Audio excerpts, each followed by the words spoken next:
एक बड़ी पुरानी कहावत है, कहते हैं अतड़ी का गोश्त गोश्त नहीं होता है और खुशामती दोस्त दोस्त नहीं होता है। कुछ वैसा ही इस वक्त पाकिस्तान के साथ हो रहा है। अफगानिस्तान बॉर्डर पर एक बार फिर से शुरू हो चुकी है बड़ा धमाका और बड़ी हलचल। आपको बता दें 200 टीटीपी आतंकियों को गिरफ्तारी का दावा किया था तालिबान ने, वो सारा दावा फुस होता हुआ नजर आ रहा है। जहां एक तरफ ये सब कुछ हो रहा है तो वहीं दूसरी तरफ जापान और भारत आसमान में ये कौन सी तबाही लाने का प्लान बना रहे हैं। पूरी की पूरी फौज एक साथ आसमान में उतारेंगे क्या? ये है खास फोर्स। जानेंगे जियोपॉलिटिक्स में क्या कुछ चल रहा है। आइए जानते हैं इन खबरों को विस्तार से। स्क्रीन पर आपको एक आर्टिकल दिख रहा है और ये आर्टिकल जब मैंने भी देखा था तो मुझे बड़ा चौंकाने वाला लगा था।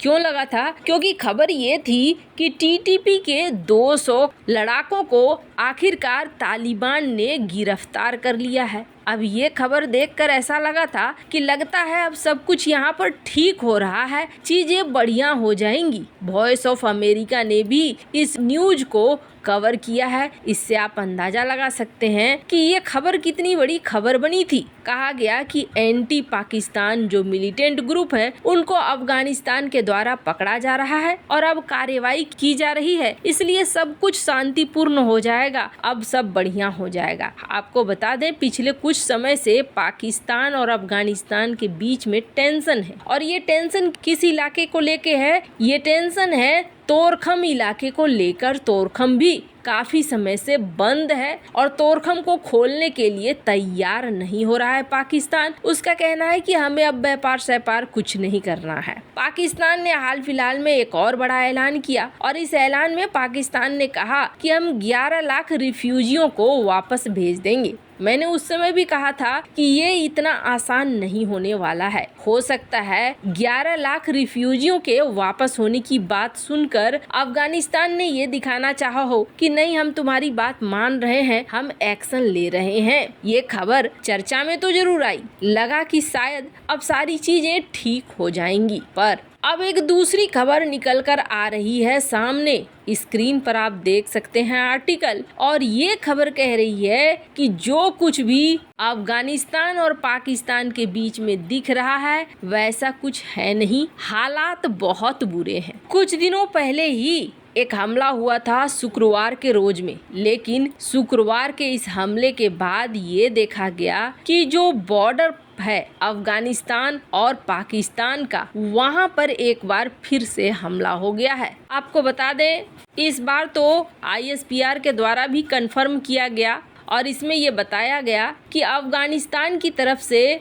हमला हुआ और इस हमले में 4 सेना के जवान शहीद हो गए हैं। स्क्रीन पर आप देख सकते हैं आर्टिकल। अब इन्होंने कहा कि जो ये इलाका बलूचिस्तान प्रांत के पास आता है, झोब जिला में सामजा एरिया है, इस जगह पर ये हमला हुआ है। सारा कुछ देखकर ऐसा लगता है जैसे कि अभी टीटीपी और पाकिस्तान के बीच में सुलह हुई नहीं है। खैर, जहां एक तरफ ये सब कुछ हो रहा है वहीं दूसरी तरफ भारत और जापान को लेकर कई बड़ी खबरें आ रही हैं। वैसे तो भारत और जापान कई क्षेत्र में एक साथ मिलकर काम कर रहे हैं। जैसे कि स्क्रीन पर एक आर्टिकल देख रहे हैं आप, 2025 में जापान और भारत मिलकर चंद्रमा के लिए एक नए मिशन का ऐलान भी कर रहे हैं और इस मिशन का नाम होगा लूपेक्स। लूपेक्स के जरिए ये चंद्रमा में पानी की खोज करेंगे और उस दिशा में मिलकर साथ काम करेंगे।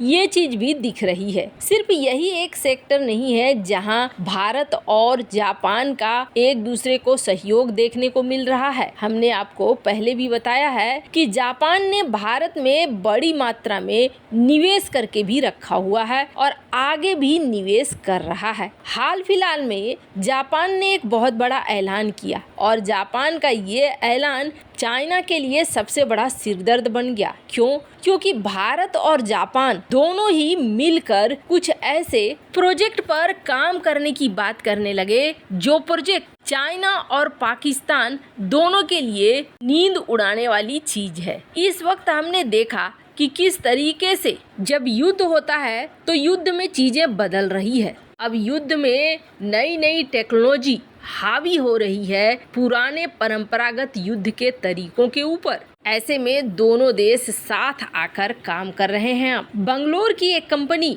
New space research and technology private limited, इसने जापान की एक कंपनी के साथ टाई अप किया है, केंजो नोनामी, और इसके साथ टाई अप करने के बाद इन्होंने एक बड़ा ऐलान किया है, जिस ऐलान को माना जा रहा है कि न सिर्फ ये बड़ी बड़ी सेना को ध्वस्त करने में महारत हासिल कर लेगा, बल्कि अगर संकट आएगा तो संकट के समय में समाधान निकालने में भी ये बहुत बड़ी मदद करेगा। और पहली झलक जापान ने इसकी दिखा भी दी है। ये एक तीर से दो निशाना साध रहे हैं, सिविल पर्पस के लिए भी और मिलिट्री पर्पस के लिए भी। जापान और भारत की ये कंपनी मिलकर बना रही है स्वार्म ड्रोन। अब ये स्वार्म ड्रोन क्या होता है तो आपको बता दें, छोटे छोटे ड्रोन का समूह जो आसमान में जैसे चिड़ियां छा जाती है वैसे ही ये छा जाएंगे, और छाने के बाद ये दो तरह का काम करेंगे।